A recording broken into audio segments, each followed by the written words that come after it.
And before we get into the episode today, just a big thank you to all of our patrons and our producers here on Esoteric Atlanta. Without you guys, this channel would not be possible. If you would like to help support the work we do here on Esoteric Atlanta, there is a link to our Patreon account down in the description box below.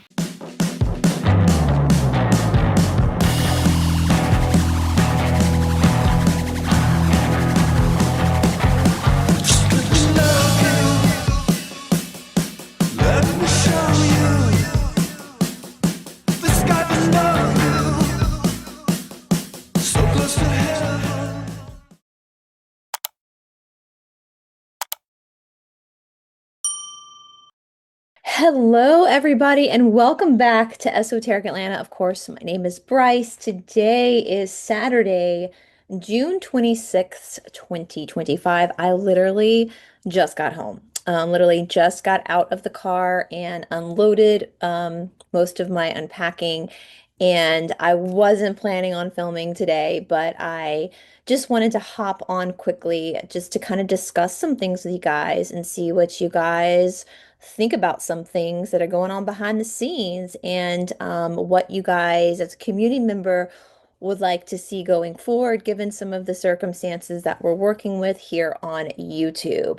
But before we get into it, I just want to let you guys know that tomorrow, Sunday, June the 27th at 3 p.m. my time, so Eastern time, I'm going to be over on Midwest Night Watchers. We're going to be doing the Kids of 5 Points with Bryce from Esoteric Atlanta. So we're going to be talking about, again, a topic that I covered 2 years ago. Actually, I pulled it up on my channel right here, this one. Conspiracy Fact or Fiction, The Orphans of 1899 and the Federal Reserve. This is one of my more popular videos, and I was inspired to dive into this topic a couple of years ago because of all the Tartarian stuff that's been exposed, and because of, like, incubator babies and everything coming into these for educational and entertainment purposes only, for YouTube is educational and entertainment purposes only. I wanted to kind of look in to these stories of these children, like the story of Oliver Twist or Annie. Like, where did all these kids come from? And this was a great, this is where the movie and the Broadway play Newsies was based off of this child strike of 1899, where children basically shut down New York City. Pretty powerful stuff. And so I covered that. And as you guys know, over on, make sure, yeah, on Midwest Night Watchers, they cover a lot of like cryptid conspiracy. They also carry do a lot with like Egypt, right? Living possibly where is the real Egypt? We've talked about that on my channel, all these, things that have been hidden from us. And so we're going to review this information. And I've been prepping for the show tomorrow, and this happened. We're going to talk about this tomorrow on I'll put the link down below for them for tomorrow. For whatever time that is for you. It's 3 p.m. Eastern time. So whatever that is for you, it's going to be a live show. Please join us.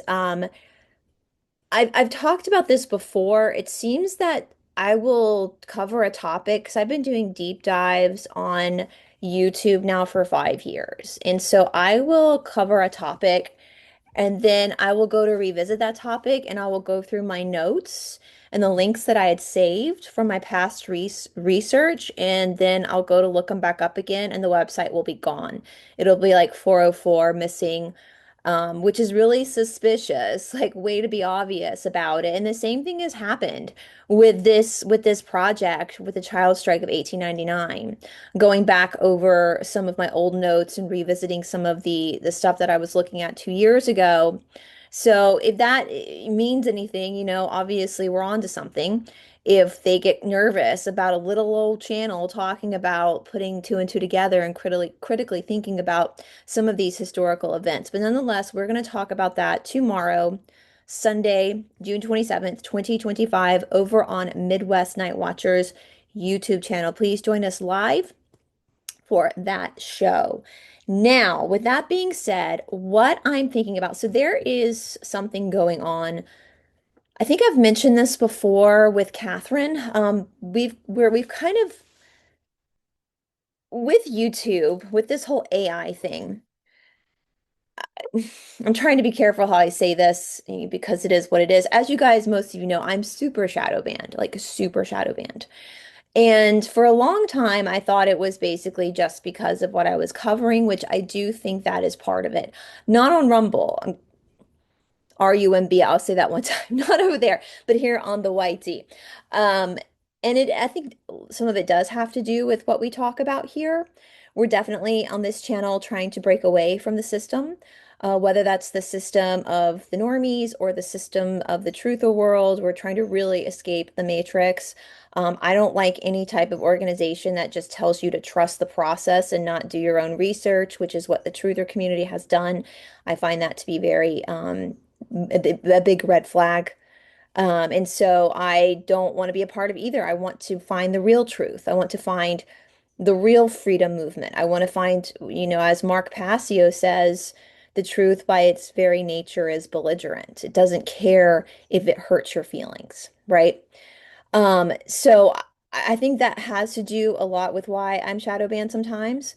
But I do know that there is something else going on that I have in the last like month or so been made aware of.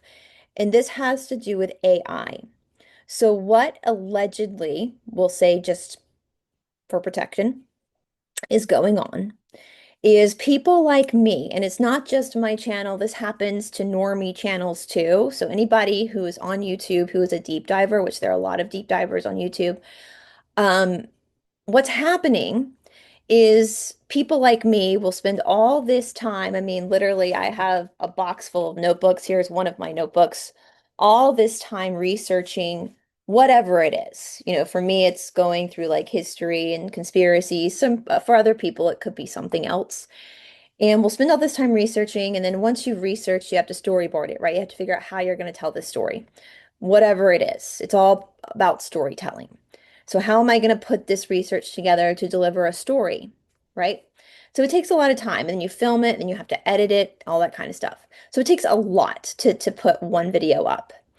And for a lot of us, we found ourselves doing this full time. There was a time where we would make enough off of AdSense revenue to make a full-time living, which was fantastic because it does take a lot of work. But with between sponsors and patrons and the AdSense, we were able to dedicate this as our full-time job. But over the years, of course, I had my AdSense stolen. We've been down that road, but then something else has happened too. And it appears allegedly that what has been going on is that since we've had this invention of AI, is people like me are putting deep dives up. They stay up for like a day. We get massively shadow banned. So even normies are experiencing this. And the next thing you know, another channel has popped up that's AI, that's literally regurgitating your research. And there's been allegations, and that channel will not be shadow banned. So that channel is collecting all the revenue that you don't get because you've been shadow banned. So there's been a lot of allegations that have been thrown around that YouTube is behind this. I don't know. I have no idea. I don't, I've got enough conspiratorial things to work on besides that. And so a lot of people have stopped doing deep dives. Some channels that I follow that are not truther or freedom channels or disclosure channels, they're just research channels that I respect their work, they've stopped because why am I going to spend all this time researching, putting a storyboard together, putting a YouTube video up for my community? And that's the beautiful thing about platforms like YouTube, right? Like in a perfect world, you as the viewer don't have it's free for you because we all have internet. We all pay the internet bills in our houses, but it's a necessity. Everybody has to have the internet. That's part of your necessities. But because of ad share revenue, people can continue to entertain you for free because they're getting money from Google AdSense. And so it's a beautiful system. If it's worked fairly, that is. It's a beautiful system. And of course, I love my patrons. My patrons have literally saved this channel. And if you want to support the channel through our Patreon community, there is a link below. But they are amazing. I freaking love my patrons. They've literally been with me since the beginning. Most of them have, and they have really supported this channel. But without that, just bare bones, bare minimum, it's an incredible system that you can set up where you can self-produce. That's what producers do for television, for movies. They get the ads, the product placement to help fund the creation of the product. And that's what we're giving you in these videos is we're giving you a product. And so beautiful. Like how amazing is that? That a platform like YouTube can allow anybody to open a channel. You get enough subscribers, you get to qualify for AdSense where you share the ad revenue with YouTube and it can really help you financially. And so therefore your community doesn't have to pay for it. They're getting it for free. You just have to wait 5 seconds for an ad every now and again. But now that we've got this little alleged incident happening with AI, a lot of the deep divers like myself have halted our research because we're not going to feed the beast. And so what's happening now is that this AI contraption is running out of content because content creators are not doing deep dives. Of course, there's a whole genre of YouTube videos out there that are like drama. I love those channels too, where all they do is gossip about celebrities and talk about current events and so it's a little different than like what I do, right? It's different. I mean, all channels are valuable and all channels are creative and take work, but it's just a different type of work. I'm not a drama channel, right? So for people in my genre, whether it's disclosure community or normie, I've kind of stopped because that's martyrdom to like do all of this work and then to have it literally stolen from you. And you get put in the corner and shadow banned so you don't get clicks and views. But meanwhile, an AI channel allegedly being owned by the platform itself is retelling your research through AI and collecting all the revenue. So again, I don't know if the allegations are true. I do know that there are AI channels doing that. I don't know if it's necessarily the platform. I don't know. There is a button you have to click when you put your videos up saying whether you have AI in your video or not, which I don't frankly even know how to do that. So I always said no. Um, I've stopped though. Actually, the last couple of videos, I haven't clicked anything because I just want to see what happens when I don't do that. I'm an honest person. I try to be as honest as possible when I upload my videos. So through the pipelines, it seems that there are some legal issues happening now. I don't know again how much truth there is to this. I'm just waiting to see like how it works itself out. Where YouTube allegedly is now saying no more A that they're now turning around saying you can't have any more AI um, channels. So we're kind of waiting to see if justice is going to be served, if us deep divers are going to get our work back. And so I just wanted to give you guys that heads up. Again, I don't know, again, entertainment, educational purposes only. This is all alleged. It's not, but I just wanted to like fill you guys in. I've been dying. I have like a list of things that I want to research. And I'm kind of been waiting again because I don't want to give the whoever's creating these channels free labor basically. And they make all the money. They make thousands of dollars off of my hard work and I make nothing. That's just a form of slavery, and I'm not interested in that. RUMBLE, the other platform, it's great. I'm so grateful for RUMBLE, but you don't really make much over there, so it's still kind of the same thing. I always put my, as you guys know, my more potent episodes I put over there with an introduction on YT. But otherwise, I play the same episode on YT a few days later on RUMBLE just as a backup platform. And we also know that YT is the more popular platform. And so I'm not interested personally in being in an echo chamber. Like, even though I'm super grateful, don't get me wrong, two things can be true, right? I'm super, super grateful for RUMBLE, super grateful that they exist. Thank you so much to the Canadians who created that platform. Thank you. However, I definitely don't want that to be my main platform because I'm not interested in an echo chamber. I've never in my whole life ever been interested in being a part of an echo chamber because it's not how you learn and grow.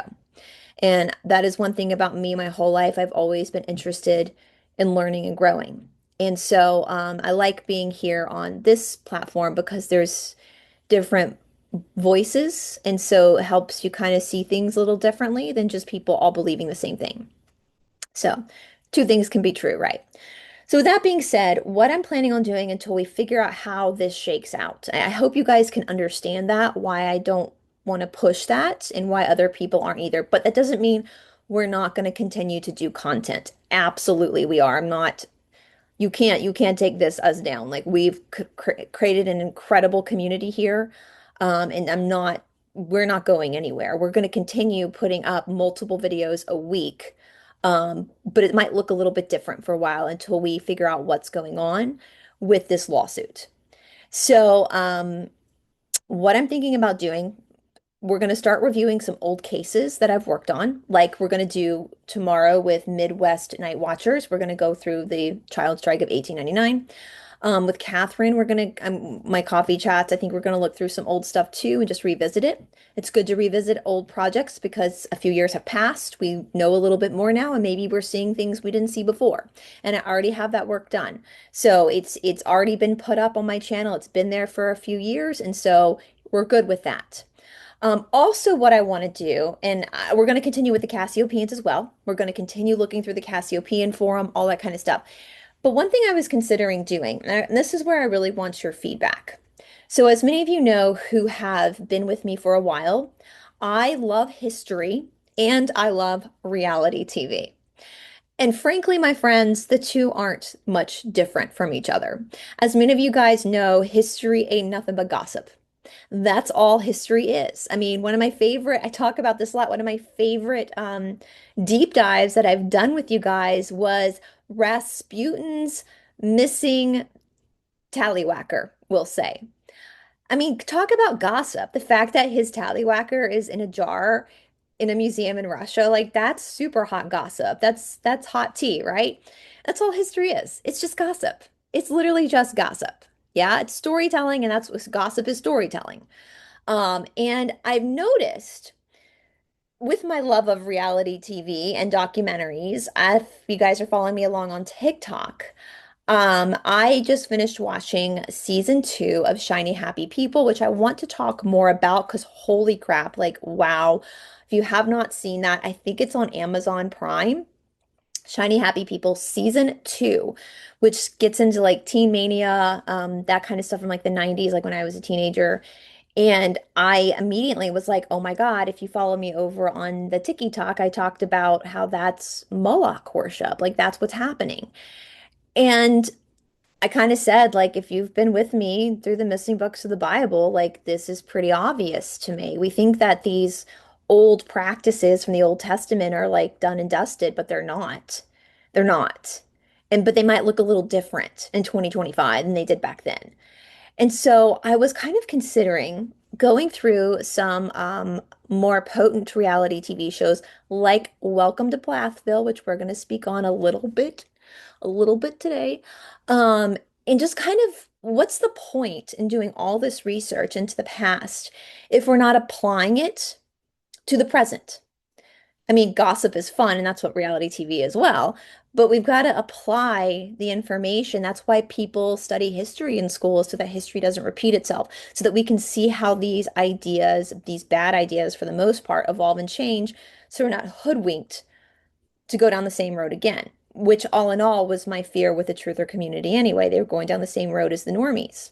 And so I want to get y'all's opinions. You guys want us to me to start recapping some of these reality shows that are a little bit more potent, that get more into like religious life and how we're kind of seeing correlations between some of the past research that we've done on this channel together and what's happening now in this reality TV. This could be something that we investigate while I'm waiting to see what happens with this lawsuit with AI. What do y'all think about that? Um, because it's so obvious. Again, I think sometimes we separate history from the present, and that's not so. Like history will repeat itself. It always does. We're dumb. Like humans are dumb. So we're dumb. So we tend to think that we can keep trying the same idea over and over and over again, which literally is, if you're trying the same thing over and over again and expecting a different result, is the definition of insanity. So maybe we just need to be more aware of how these same theories and these same practices play out in modern times and why they might look different on the surface, but aren't as different as what was practiced in the past. So let me know your thoughts on that. I definitely want to talk more about Amy Bradley, the missing case. You guys, I had a TikTok. I'm still trying to figure TikTok out. There's like no rhyme or reason to how TikTok works. I feel like I have a video on TikTok that I literally filmed it lying in the bed. It's over 100,000 views at this point. I had no makeup on, nothing, and it's over 100,000 views. And I'm like, don't know how that happened, but nonetheless, it was about Amy Bradley. There's a lot I have to say about Amy Bradley's case. I am interested in reaching out to her brother, Brad Bradley. I know he's doing the rounds with some other YouTube channels, so hopefully maybe I can get him to come on with me and talk about it. I'm very interested in the Scientology angle. I know that some of the bigger Scientologists, I need to talk to my friend Nora. I asked her to look into the Ashtanga thing going on, which check out my past videos for that, just to look at some red flags for cults. But I really want her to look at the Amy Bradley case too, because some of the bigger people said no. But I've been listening to some other people, and I think it's still a possibility that Scientology allegedly could have a hand in this, which we can get more into with her brother and perhaps with Nora and just kind of see what more information. I think the thing is, and like with my friend Doug Kramer who passed, who Nora had met, I think she met him briefly. One thing I really respected about Doug, and I think Nora kind of, I don't want to speak for her, but it kind of seems like she kind of gets this. Doug understood that Scientology was not just some silly cult. Like there were some bigger players at hand. You don't become that wealthy in that short amount of time without there being ties to like government, you know? And Doug got that. That's why he did his whole breakdown into the Son of Sam, with L. Ron Hubbard and the three-letter agency and all that kind of stuff. And I've said before, just as an outsider looking in, that I don't think we're going to see the demise of Scientology until we see the demise of the governments around the world, because I think they're very much connected. I mean, you look at that island, there's lots of islands in the Caribbean, but there's one island in particular that has this list that now they're trying to convince us is an urban legend. This is dark and this is deep. And I think that Scientology has even darker and deeper webs that we don't even know about. And that's just me kind of with common sense. Like, I think it's hard, and Doug had expressed this to me with some of his colleagues, like they don't really, they're not seeing the bigger picture. They think this is just some wealthy cult that just got out of hand, but there's a deeper rabbit hole here. Um, and maybe it's because people don't want to see it. Maybe that's too hard for some people to grasp that this could be even darker than they imagined. And so, there's all these different possibilities that we can talk about and really, really wake up to, because it is them, us against them when it comes to like the governments in the world. And I hope that our pressure doesn't go away when it comes to these victims, um, through Scientology as well as through the government, and religious orders. The Christian church is just as guilty. I remember, and I think it was the Aftermath show with Leah Remini where she was like, that's like the Pope punching someone. I'm like, girl, the Pope has done worse than that. Are you kidding me? The Pope is one of the most shady, nefarious, evil human being. You cannot get to that level of being the Pope without doing some pretty horrific things. I think the Pope probably makes David Miscavige look like a Care Bear, in all honesty. So then this is hard for people, right? It's that battle I've been facing since I did the missing books of the Bible. It's like this cognitive dissonance where people can accept that there's all this fraud and this darkness in the world, but when it comes to religion, it's like for some reason people just completely like bury their head in the sand. And the more and more I've been researching and the more I've been contemplating this, I realize like there are two things at play. Really, it comes down to two things. You either believe in a system or you believe in God.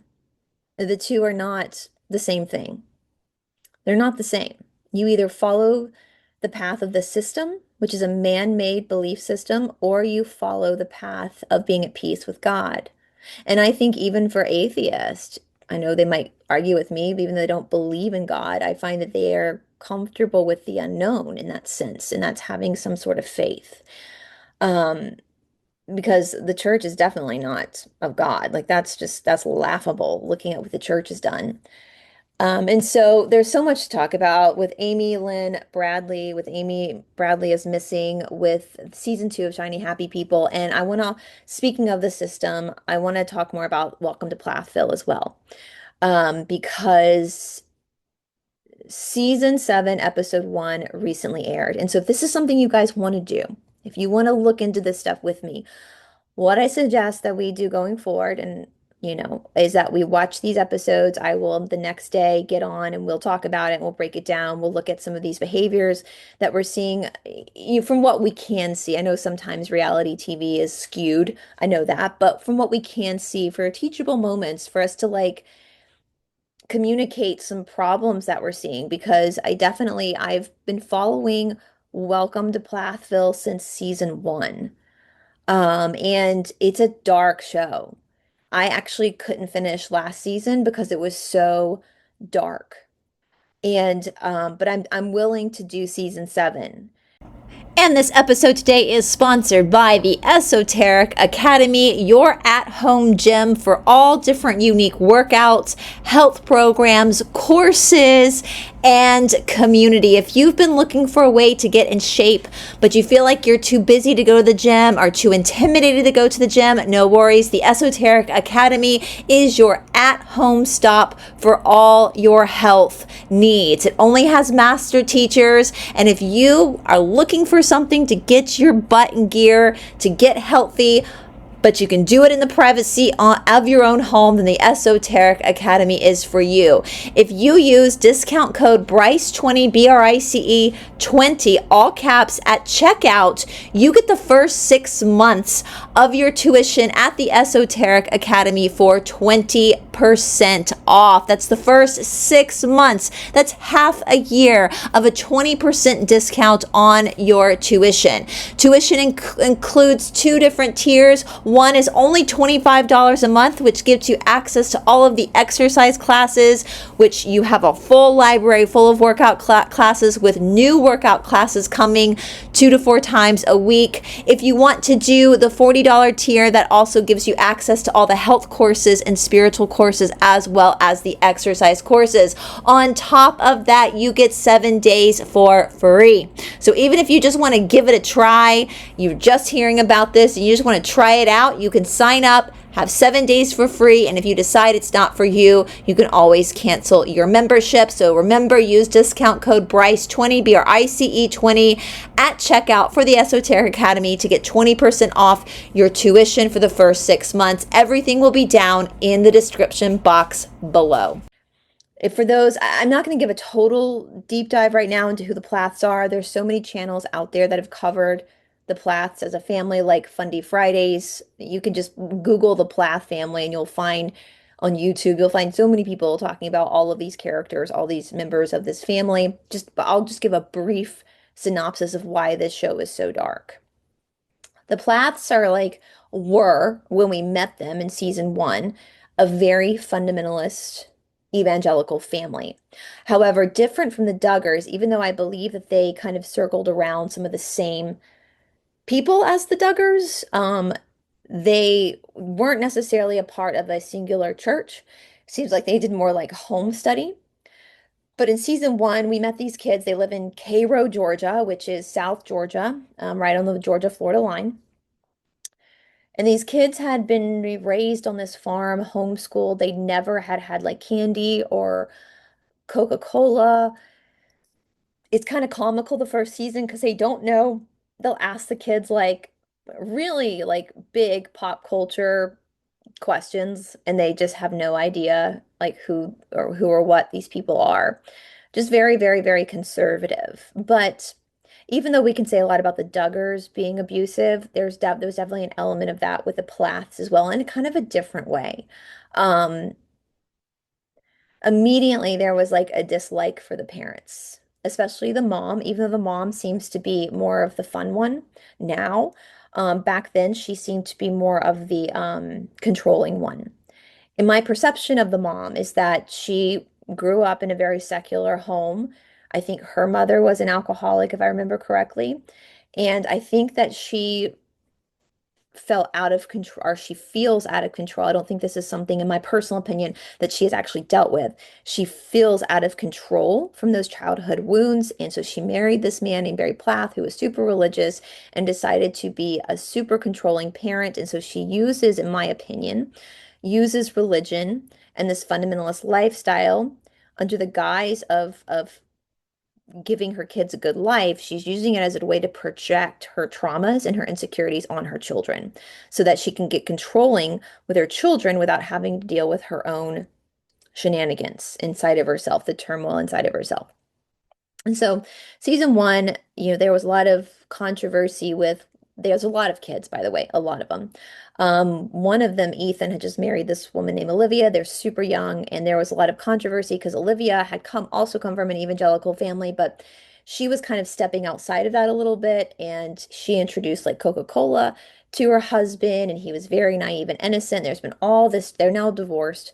There's been all this struggle, and the family kind of turned against the daughter-in-law, and it was just very, and they used religion as the excuse, but as an onlooker looking in, I was like, this has got nothing to do with God. This has everything to do with toxic family patterns playing out for generations. And so again, season six was so unbelievably dark. I just couldn't, I was so uncomfortable watching it. There wasn't a lot of comedy. Sometimes with these reality shows, there are some characters who make you laugh. There was none of that in season six, and they're not funny people. Um, and so I did, but I did start back up again with season seven. And what we're seeing now is the family has disintegrated. The mother allegedly had an affair, and so she has left the father. So this fundamentalist family that absolutely believes in, divorce is not an option, till death do us part, is now divorced. Ethan is now divorced from his wife, and we're seeing the children as they grow up. There's a handful of like adult children, then there's the small children. They're just making really bad choices, really, really bad choices, and they're trying to figure out because they don't have the experiences that we all have. They didn't grow up like we grew up. And some people homeschool, and that's totally fine, and their kids come out normal, but not with these children. And so there's this weird, just it's just dark. It's dark. And some of the kids, not all of them, but some of the kids do have a bit of a know-it-all attitude, which drives me crazy. I can't stand it. When people are like that. We're going to talk about the daughter Lydia in a minute and kind of what I see with her, and the dangers of growing up in a fundamentalist cult like this because of her behavior now and some trouble I think she's walking into herself unknowingly. Um, but one thing I noticed right away, like when I talk to like my sister, for example, about my mother, I will call like my sister, I'll be like, "Hey, are you going to mom's house?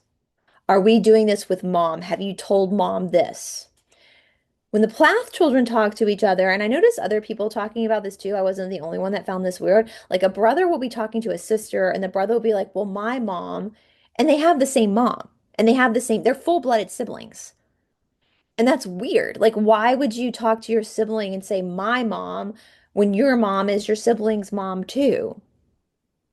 There's these weird, the dynamics between the siblings are very strange to me, like very wackadoo and strange. And I'm not talking like in a weird, like in INCEST way, not at all. There's none of that. Like they don't, that's not what I'm saying at all. There's none of that. Like they're not obviously, but the relationship they have with them, you have to remember too, these kids only grew up with each other. They didn't grow up with other friends coming to the house. So they were like each other's siblings and each other's friends. So maybe that's the dynamic. It's just very strange to me. It is not healthy. I don't think they have healthy relationships with each other. It's funny. When the mom left, she's her health has obviously she's gotten heavier, which whatever. But the dad has now gotten like buff and goes to the gym and all this. It's kind of crazy how that happened. But nonetheless, they have this daughter, Lydia, and I think she was like 15, 14 or 15 when the show started. And she's like super religious. Like out of all the kids, I would say she is the most die hard for the Bible.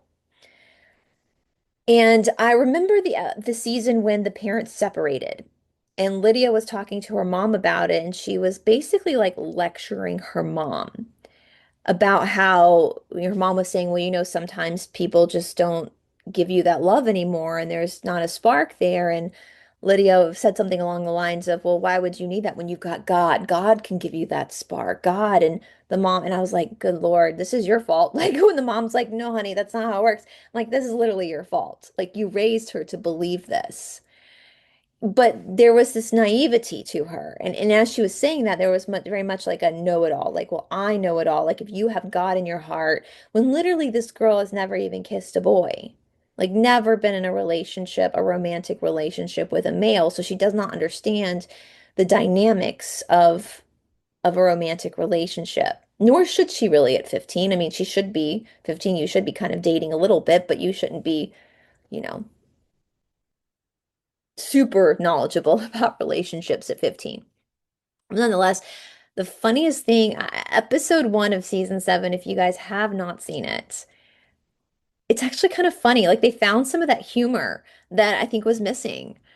And lo and behold, it came from Ethan. They got the kid who just got divorced. Now, before this, I didn't really like Ethan that much because I felt like he was, I mean, I'm conservative. Like I believe in conserving the Constitution, but my conservativeness again comes to conserving the Constitution. Like I don't live a conservative lifestyle. I live with my boyfriend. I've got tattoos. I go off to India and study yoga. I'm very much live and let live. Like you do you, boo, as long as you're not hurting anybody. Like that's the Constitution, right? You do you, boo. That's literally what the Constitution. Just don't hurt anybody and you'll be fine. Like that's basically how I am a conservative. Like just let people live, live and let live, as long as they're not hurting anybody, as long as everybody is consenting, who cares? You have the right to pursue happiness in this country, whatever that means for you. And I'm not going to try to control that because you have that freedom. I'm not here to control you. I'm here to live my own life, right? And so Ethan, though, was when we first met him, was super still indoctrinated into this religious belief. And he still is kind of, but he's been through this divorce, so you can definitely tell he's grown up a little bit. Like there might be a little bit more. I think when you see people who are so super fundamentalist, it's like they're missing their humanity.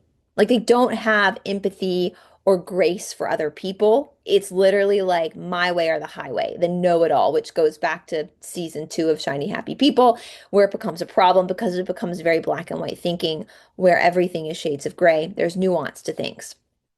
So this season, Ethan has gone through this horrific divorce with his ex-wife. He's like not even 30. And Lydia, the girl who had been lecturing her mom about, well, if you love God, it shouldn't matter. She's now courting this guy because that's what they do. They court. It's what the Duggars did. Well, I take that back. A lot of the other kids are now, I'm proud of them. They're now like dating guys, living with boyfriends and girlfriends. So they've definitely left the courting world behind, but Lydia is still kind of in it. So she goes off to Colorado on like a missions trip or something. She meets this guy at church and they start to like court. His name is Zach. And the minute I mean, first of all these kids, the Plath kids, the one thing that they've got going for them is they are all incredibly good looking. Like they definitely have very good DNA. They all of them are all like 10 of them are incredibly good looking people. Very good looking people. So you got this beautiful girl. Lydia's now like 20. She meets this guy, and this guy's kind of goofy. Like this girl's 20, she's 20. She's like in her prime. She should be out there. She should be at school, dating, partying, learning life, learning how to be social, learning how to, because you could tell she is a social person. Like she's not shy about talking to people. But she meets this guy. They start this relationship.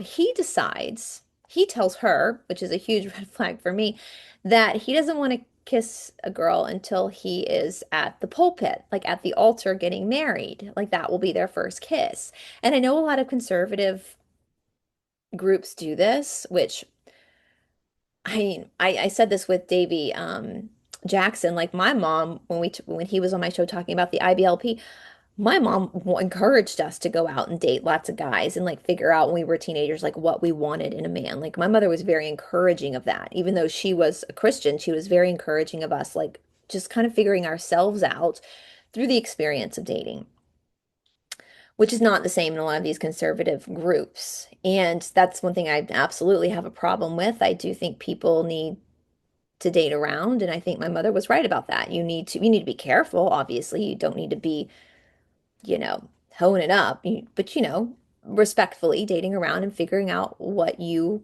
will tolerate because relationships with boyfriends and girlfriends are very different than relationships with friends. And so, this guy decides that he's 23, she's 20.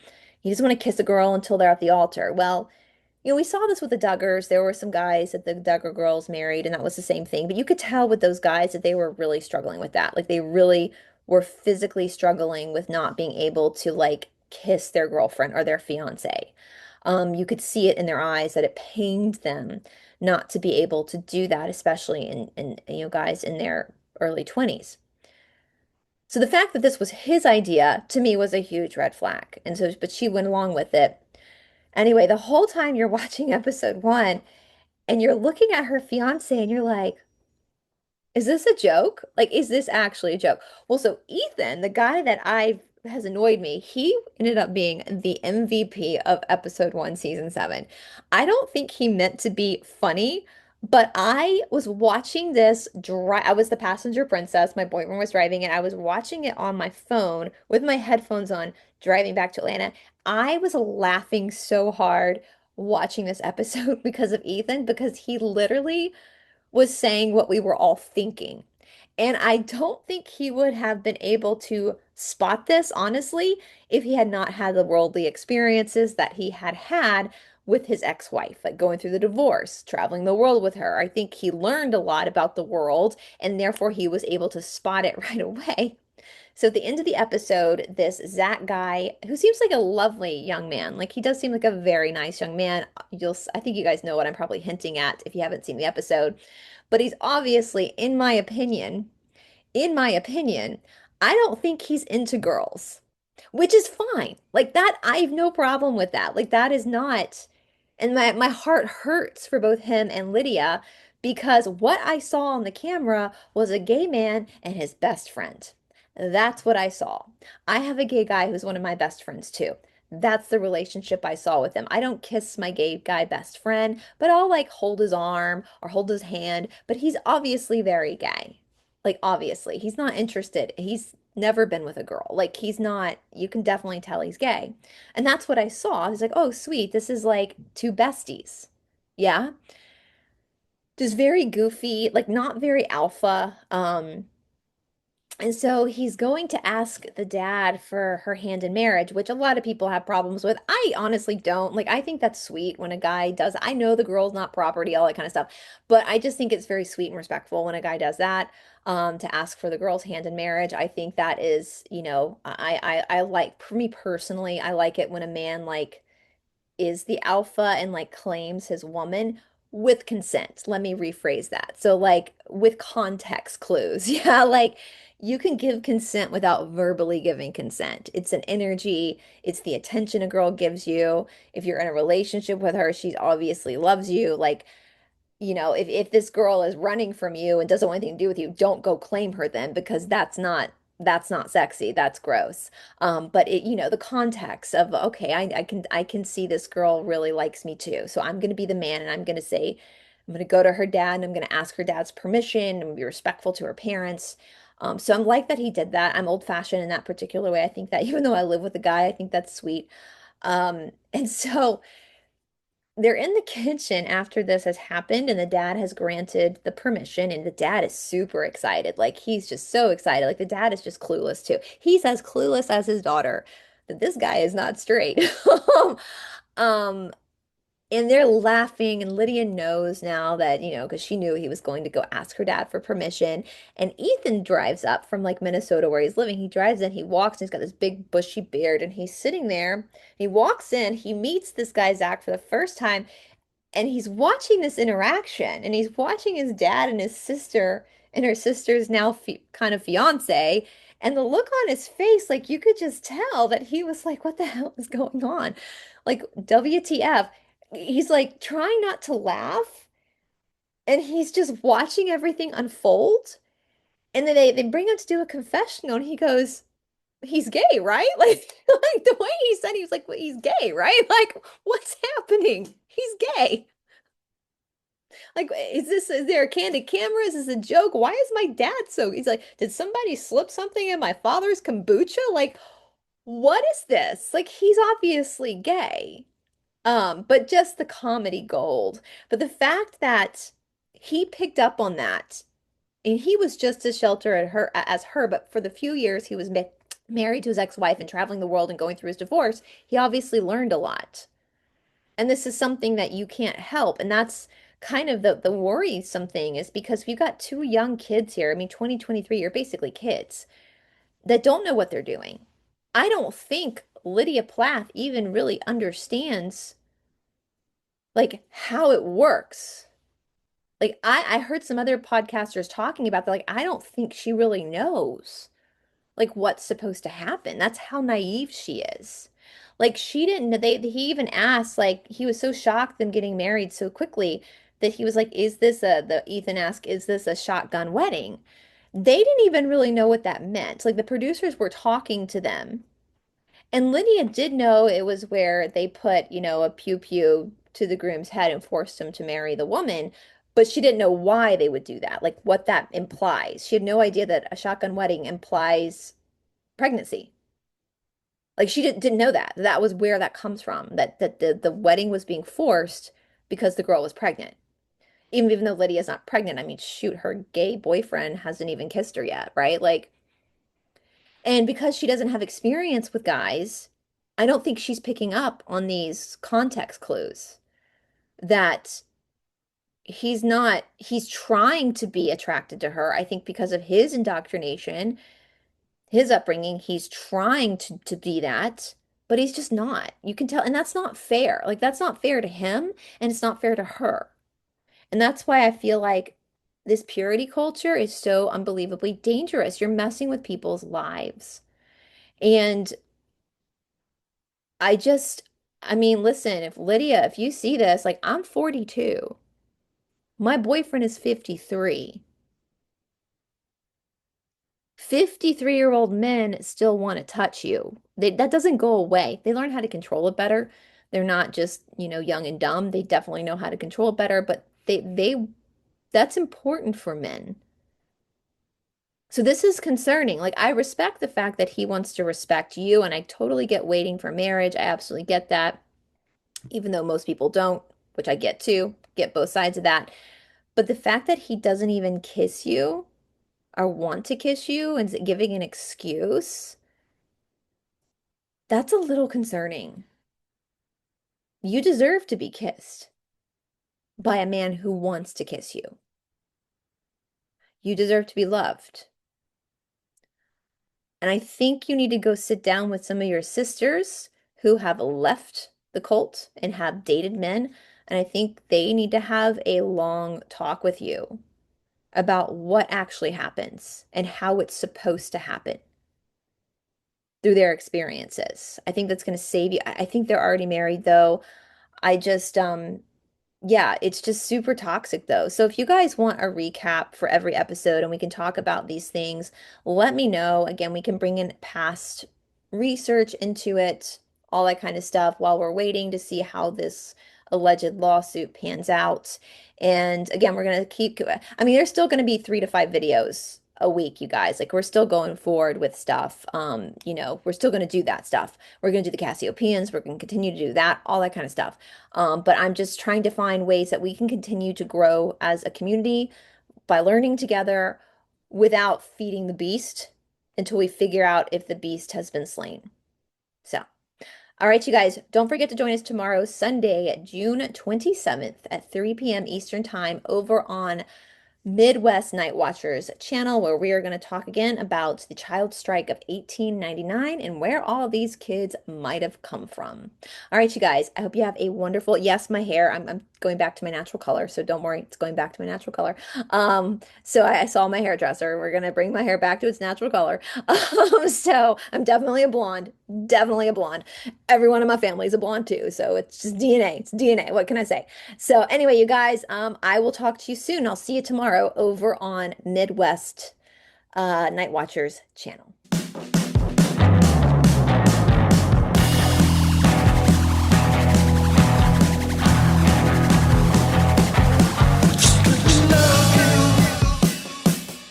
Let me show you the sky below.